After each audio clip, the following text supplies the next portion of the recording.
병원 복도에 들어서자마자 숨이 턱 막히는 것 같은 느낌을 받습니다. 병실을 꽉 채운 환자들로도 모자라 복도까지 침대와 휠체어로 빽빽합니다. 그 사이로 간신히 지나가는 간호사들은 눈에 띄게 피곤한 표정입니다. 하루 종일 뛰어다녀야 하는 일이 익숙한 듯 더는 지칠 틈도 없이 매 순간을 버티고 있죠. 호찌민의 한 대형 병원 응급실입니다. 여기서 잠깐, 여러분의 구독과 좋아요는 영상 제작에 큰 힘이 됩니다. 클릭 2번으로 저에게 여러분의 응원을 부탁드립니다. 개인정보 보호인의 모든 인물 및 지명 등은 수정 각색되었습니다. 환자들은 각자 다른 고통을 겪고 있습니다. 하지만 그 고통을 참는 방식은 하나같이 비슷합니다. 그들은 병원에 들어오자마자 곧바로 진료를 받을 수 없다는 걸 알고 있기 때문에 일종의 포기가 묻어있는 듯한 표정을 짓습니다. 다른 병원에서도 다들 이렇게 기다리나 어느덧 익숙해진 이 시스템 속에서 기다리는 것 자체가 치료의 한 과정이 되어버린 듯합니다. 사람들은 서서히 의자에 기대어 눈을 감거나 아픈 몸을 주체하지 못해 자리에 주저앉기도 합니다. 그 중에서도 한 아이가 어머니의 품에 안긴 채 연신 숨을 몰아쉬며 고통스럽게 신음하고 있습니다. 어머니는 그 아이의 머리를 쓰다듬으며 불안하게 주위를 살핍니다. 이 상황 속에서 그저 손을 잡고 아이의 이름을 조용히 부르는 것이 유일한 위로일 뿐입니다. 하지만 그마저도 한계가 있습니다. 마침내 참을 수 없게 된 어머니는 간호사에게 다급하게 외칩니다. 제발요. 우리 아이가 숨을 못 쉬고 있어요. 빨리 좀 도와주세요. 간호사는 고개를 숙이며 무겁게 답합니다. 죄송합니다. 의사 선생님들이 너무 바쁘셔서 조금만 기다려 주세요. 이 대답은 어머니에게 더 이상 위로가 되지 않습니다. 이미 몇 번이나 반복되었고 그녀도 그것이 현실이라는 걸 압니다. 한숨을 내쉬며 아이를 다시 안아주지만 절망감이 그녀의 얼굴에 가득 묻어납니다. 이것이 베트남의 의료 현실입니다. 특히 공공병원에서는 이런 상황이 일상적입니다. 베트남은 경제적으로는 빠르게 성장하고 있지만 그에 비해 의료 시스템은 여전히 많은 부분에서 뒤처져 있습니다. 환자는 넘쳐나고 의료진은 턱없이 부족하며 그로 인해 적절한 진료를 받지 못하는 사람들이 계속해서 늘어나고 있죠. 의료진들도 고군분투하고 있습니다. 한 명의 의사가 하루에 수십 명의 환자를 진료해야 하는 상황입니다. 그나마 있는 의료 인력도 절대적으로 부족하기 때문에 환자들이 적절한 치료를 받기까지는 오랜 시간이 걸릴 수밖에 없습니다. 특히 응급 환자들은 시간이 생명인데 그조차도 시스템의 한계로 인해 위험에 빠지는 경우가 비일비재합니다. 베트남의 빈부격차는 의료 서비스에서도 두드러지게 나타납니다. 가난한 사람들은 공공병원에서 수십 명과 함께 줄을 서서 진료를 기다리지만 부유층은 돈을 내고 고급 병원을 찾습니다. 하지만 그마저도 부족합니다. 세인트 리버 메디컬 센터와 같은 초고급 병원들은 현대적 시설과 첨단 장비를 갖추고 있지만 진료비가 너무 비쌉니다. 일부 부유층만이 이곳에서 진료를 받을 수 있을 뿐 대부분의 사람들에게는 그저 꿈같은 이야기입니다. 김 씨 가족도 그랬습니다. 김 씨는 베트남에서 중소기업을 운영하며 어느 정도 자산을 모았지만 건강 문제로 고민이 많았습니다. 50대 중반이 넘어서면서 위암이 의심된다는 진단을 받았고 그 소식을 듣자마자 베트남 내에서 치료받기를 포기했습니다. 베트남의 의료 수준을 잘 알고 있었기 때문입니다. 이건 베트남에서 해결할 수 없겠어. 한국으로 가야 해. 베트남에서 몇 년간 살아오면서 현지 병원들의 상태를 누구보다 잘 알고 있던 김 씨는 한국에서 치료를 받는 것이 훨씬 더 안전하고 확실한 선택이라는 걸 알고 있었습니다. 그는 서둘러 비행기표를 예약하고 한국으로 향했습니다. 그의 고국이자 그가 언제든 신뢰할 수 있는 곳, 특히 한국의 의료 시스템만큼은 세계 어느 나라와 견주어도 뒤처지지 않는다는 사실을 너무나 잘 알고 있었기 때문이죠. 한국에서는 위암 진단을 받는다 해도 걱정 없이 치료받을 수 있을 거야. 의료기술이 워낙 믿을만하니까 위암 정도는. 그는 비행기 안에서 창밖을 내다보며 이미 몇 년 전 고국을 떠나 베트남에서 자리를 잡았던 자신의 모습을 떠올렸습니다. 한참 전의 일처럼 느껴졌지만 한국에서 쌓아온 수많은 경험들과 추억이 다시 머릿속을 스쳤습니다. 특히나 베트남에서 사는 동안 한국의 체계적인 의료 시스템이 그리워졌습니다. 베트남에서의 진료는 첫째가 기반 시설이 부족하여 진료받기가 어렵고 기본적인 검사 외에는 별다른 조치가 없었고 그마저도 장비 부족과 의사 인력 문제로 제한적이었습니다. 한국에 도착한 김 씨는 곧바로 예약한 대형 병원으로 향했습니다. 병원에 들어서는 순간 깔끔한 로비와 체계적인 시스템이 눈에 들어왔습니다. 그는 이미 과거에 여러 차례 이 병원을 방문해 본 경험이 있었지만 이번엔 다른 의미로 다가왔습니다. 몇 년 동안 베트남에서 지내면서 느꼈던 병원 진료에 따른 불편함과 차이를 실제 몸에 이상이 있어 한국으로 돌아와 비교하다 보니 그 차이를 다시 체감하게 된 것이죠. 역시 이게 우리 한국이지. 김 씨는 접수 데스크에 다가가 예약된 진료를 확인받았습니다. 모든 것이 계획대로 빠르게 진행되었습니다. 그는 곧 의사와의 상담을 시작했죠. 의사는 김 씨의 증상을 세심하게 듣고 나서 베트남에서 받은 검사 결과도 함께 검토했습니다. 먼 길 오셨네요. 한국에 오시길 잘하셨습니다. 위암이 의심되는 상황이긴 하지만 저희가 정밀 검사를 통해 확실한 진단을 내려보겠습니다. CT, MRI, 그리고 내시경 검사를 진행할 예정입니다. 김 씨는 의사의 차분한 설명에 다시 한번 안심했습니다. 한국에서는 모든 과정이 명확하고 신속했습니다. 베트남에서는 간단한 초음파 검사만으로 막연히 암을 의심받았지만 여기서는 더 정교하고 체계적인 검사들이 기다리고 있었죠. 며칠 뒤 김 씨는 검사 결과를 받으러 병원을 찾았습니다. 결과는 위암 초기 단계였고 다행히 수술로 충분히 치료가 가능한 상태였습니다. 김 씨는 처음에 위암이라는 소식에 겁을 먹었지만 의사의 확신에 찬 설명을 들으며 마음을 다잡았습니다. 위암 초기이기도 하고 이 정도는 수술만 잘 받으면 금방 회복하실 수 있을 겁니다. 저희는 최신 수술 기법을 적용해 최대한 빠른 회복을 도와드릴 것입니다. 수술날이 다가오자 김 씨는 긴장했지만 동시에 한국 의료진에 대한 깊은 신뢰가 있었습니다. 수술실에 들어가기 직전 한국에서의 수술 환경을 둘러보며 그동안 자신이 얼마나 안전한 선택을 했는지 실감했습니다. 고도로 발달된 장비와 숙련된 의료진들이 완벽한 조화를 이루는 이곳에서 자신이 최선의 치료를 받고 있다는 것을 깨달았죠. 수술은 성공적으로 끝났고 김 씨는 회복 기간 동안 병실에서 창밖을 내다보며 생각했습니다. 한국에 들어와서 정말 다행이야. 이곳에서 치료받지 않았다면 어땠을까? 며칠 후 김 씨는 퇴원 준비를 마쳤습니다. 건강을 되찾은 그는 다시 베트남으로 돌아갈 준비를 했습니다. 하지만 마음 한구석에는 여전히 아쉬움이 남았습니다. 오랜만에 느낀 한국에서의 병원 진료 서비스가 너무나도 만족스러웠기 그리웠기 때문입니다. 돌아가면 다시 베트남의 의료 현실과 마주해야 할 테니까요. 김 씨는 베트남 공항에 도착하자마자 그동안 한국에서 느꼈던 안정감이 다시 그리워졌습니다. 베트남 병원에서의 혼란과 불편함이 다시 눈앞에 떠오르기 시작했습니다. 그는 가족들에게 이렇게 말했습니다. 한국에서는 정말 체계적으로 진료를 받았어. 검사도 신속했고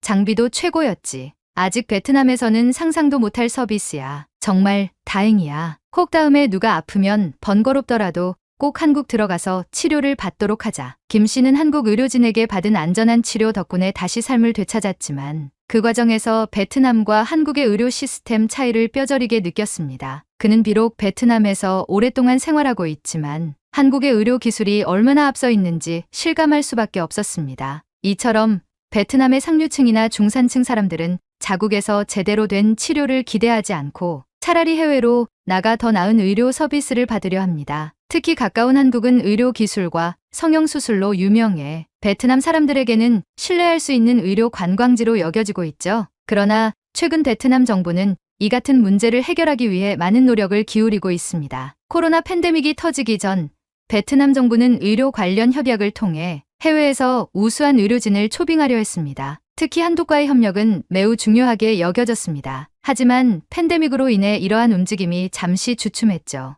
이제는 다시 상황이 나아지면서 베트남은 한국 의사들을 포함한 해외 의료진들을 다시 영입하려는 계획을 세우고 있습니다. 베트남 의료 시스템의 문제를 해결하려면 외국 의사들의 도움이 절실합니다. 특히 한국의 의료진은 이미 세계적으로도 인정받고 있기 때문에 베트남에서도 큰 도움이 될 것입니다. 이런 배경 속에서 많은 한국 의사들이 베트남에서의 새로운 기회를 보고 있습니다. 높은 연봉과 유연한 근무 조건을 제시받고 한국에서는 경험하지 못한 도전적인 환경 속에서 자신의 실력을 발휘할 수 있다는 점이 큰 매력으로 다가옵니다. 베트남의 의료 현실을 개선하기 위해 정부와 병원들이 선택한 방법은 바로 해외 의사들, 특히 한국 의료진을 적극적으로 초청하는 것이었습니다. 베트남의 의료 시스템이 빠르게 개선되지 않는 한 수많은 환자들이 고통 속에서 기다리거나 김 씨처럼 해외로 나가야 하는 현실은 바뀌지 않을 것이 분명했기 때문이죠. 베트남 정부는 코로나 팬데믹으로 인해 잠시 중단되었던 해외 의료진 초청 프로그램을 다시 본격화하기 시작했습니다. 그 중에서도 한국 의사들에 대한 관심은 특별했습니다. 이미 전 세계적으로 인정받고 있는 한국의 의료 기술은 베트남 내에서도 높은 평가를 받고 있었고 한국 의사들을 초청해 베트남의 병원 시스템에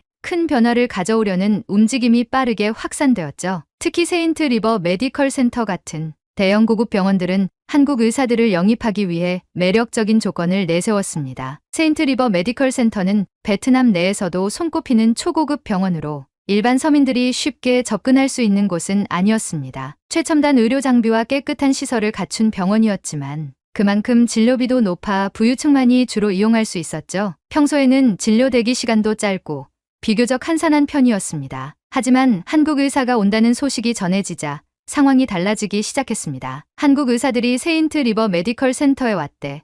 그분들한테 진료를 받아보자. 한국 의료진의 도착 소식은 순식간에 퍼졌고 특히 그동안 베트남의 열악한 의료 서비스에 실망했던 부유층과 외국인 거주자들이 세인트 리버 메디컬 센터로 몰려들기 시작했습니다. 평소엔 한산했던 병원 대기실도 점차 북적거리기 시작했고 한국 의사에게 진료를 받으려는 환자들로 병원 분위기가 완전히 바뀌었습니다. 이전과 달리 세인트 리버 메디컬 센터의 응급실과 진료실은 환자들로 바빠졌습니다. 우리는 주 44시간 근무에 월급 3천만 원 이상을 지급하고 주거 지원까지 제공할 예정입니다. 한국에서 이미 뛰어난 실력을 가진 의사들이 이곳에 와준다면 베트남 국민들에게 더 나은 의료 서비스를 제공할 수 있을 것입니다. 이러한 제안에 많은 한국 의사들이 관심을 보이기 시작했습니다. 그 중에서도 닥터 박은 베트남으로의 도전을 결심하게 된 한 명입니다. 닥터 박은 한국에서 응급의학과 전문의로 오랜 기간 근무했지만 한국의 바쁜 환경에서 조금 벗어나 새로운 도전을 꿈꾸고 있었습니다. 그러던 중 베트남의 의료진 모집 소식을 듣고 그는 결심을 하게 됩니다. 사실 처음에는 망설였어요. 베트남 의료 시스템이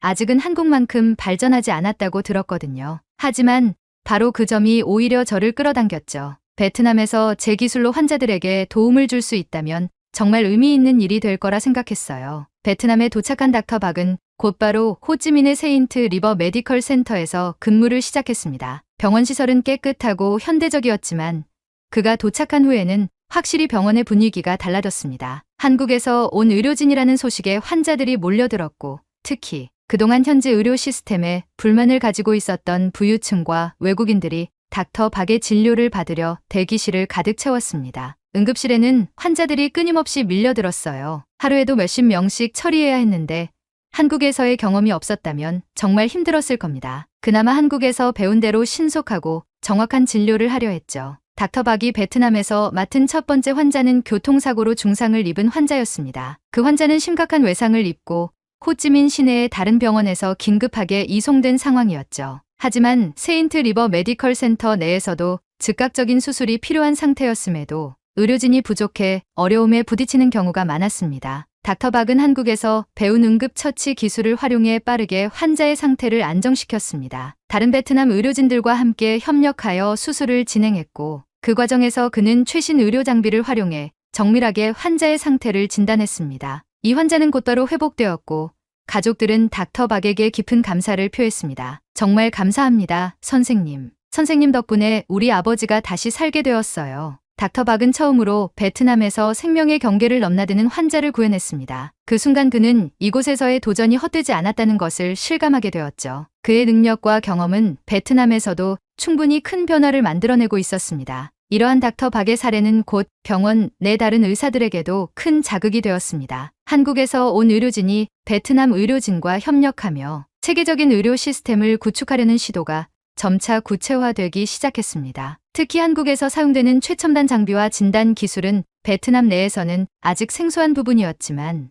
이를 활용한 닥터 박의 치료 방식은 현지 의료진들에게도 깊은 인상을 주었습니다. 닥터 박은 단순히 환자를 치료하는 것에 그치지 않고 현지 의료진들을 교육하며 그들과 지식을 공유했습니다. 베트남 의사들은 한국에서 온 닥터 박의 정밀한 수술 기술과 첨단 장비를 다루는 능력을 보고 감탄을 금치 못했습니다. 한국 의사들로부터 배우는 건 정말 큰 영광입니다. 그들의 치료 과정 하나하나가 우리에게는 귀중한 교훈이에요. 이번 기회는 우리 병원뿐만 아니라 베트남 전체 의료계에도 큰 변화를 가져올 겁니다. 세인트 리버 메디컬 센터는 베트남 내에서도 최고급 병원 중 하나로 최첨단 의료 장비와 뛰어난 시설을 자랑하는 곳입니다. 하지만 박 의사, 아니 닥터 박이 베트남에 도착하기 전까지도 의료 시스템의 효율성 문제는 해결되지 않고 있었습니다. 베트남 내 부유층만이 이용할 수 있는 이 병원에서도 여전히 진료 과정의 비효율성이 곳곳에 존재했죠. 닥터 박이 세인트 리버 메디컬 센터에 도착한 후 그의 주된 목표는 단순한 치료를 넘어서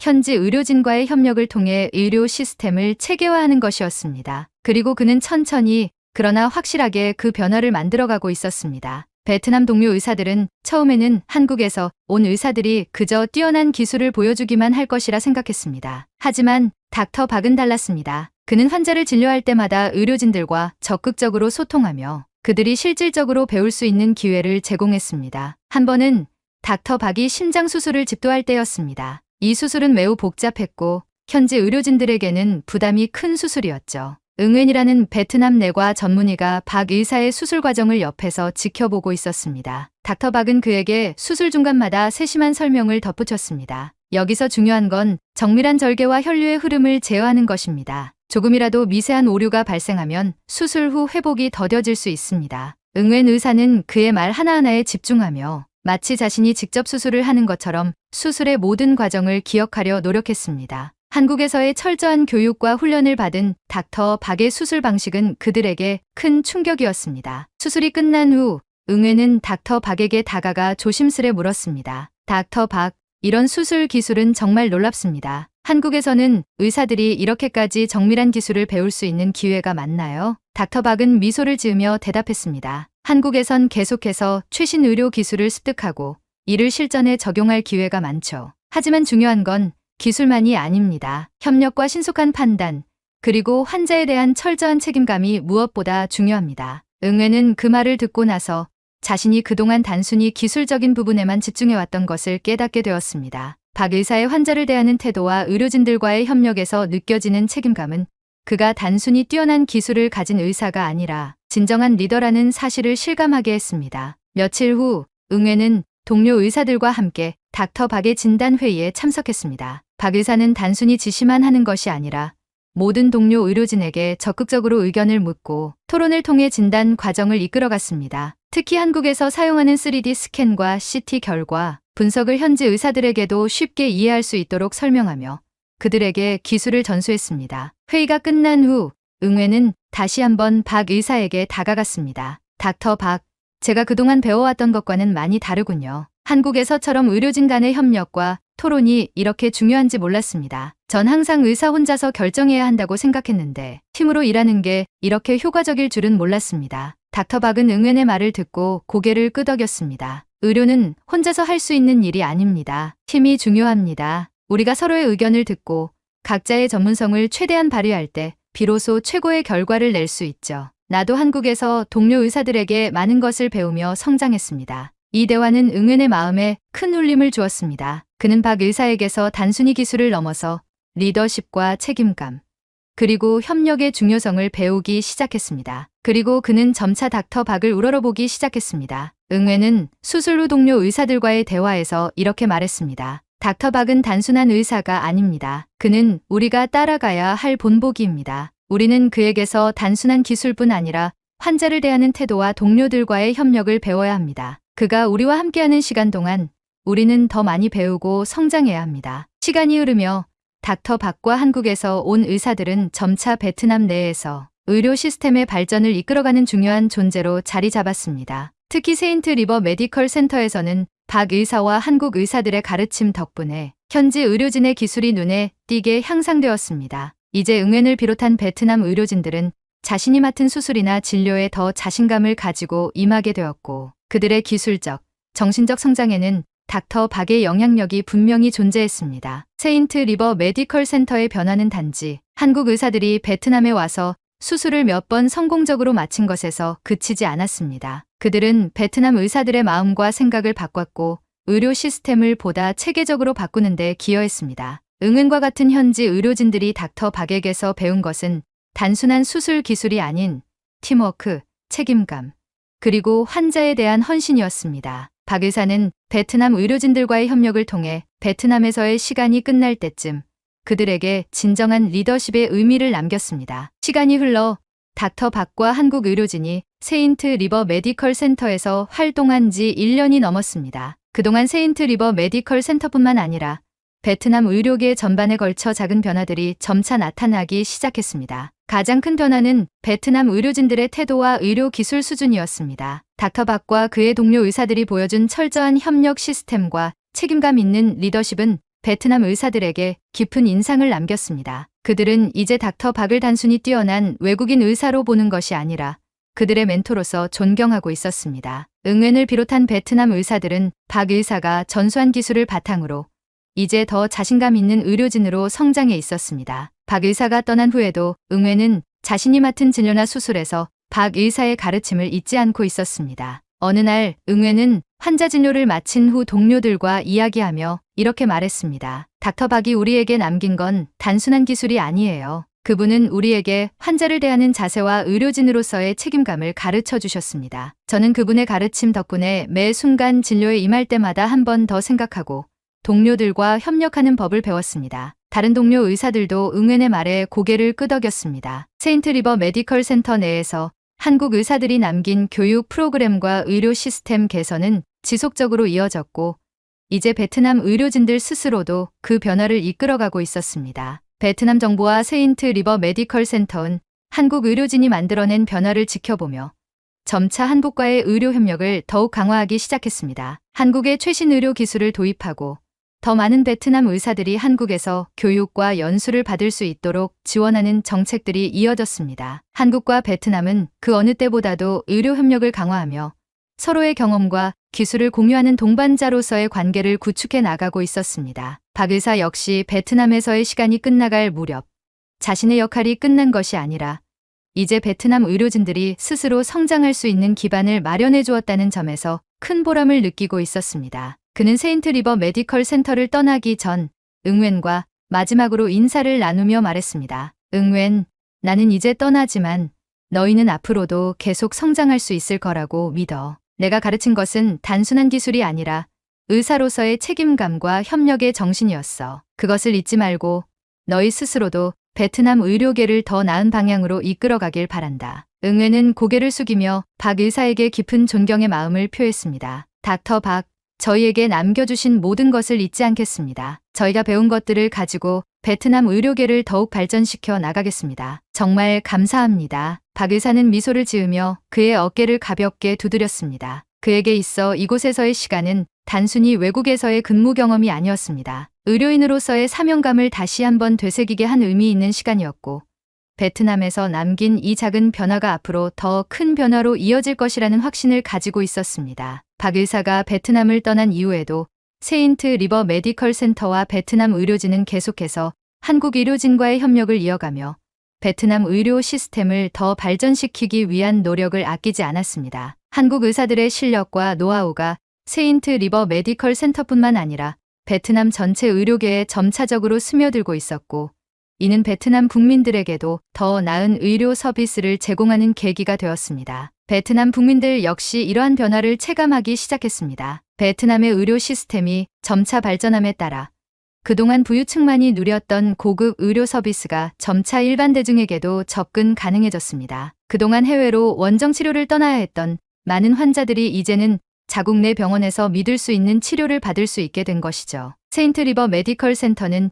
이제 한국 의료진이 남긴 지식과 정신을 바탕으로 베트남 의료계의 선두주자로서 자리 잡았습니다. 베트남 내 다른 병원들도 이를 본받아 점차 의료 시스템을 개선하고 환자 중심의 의료 서비스를 강화하는 방향으로 나아가고 있었습니다. 박 의사와 한국 의료진들이 남긴 긍정적인 유산은 앞으로도 베트남 의료계를 더 나은 방향으로 이끌어가며 의료 협력의 본보기가 될 것입니다.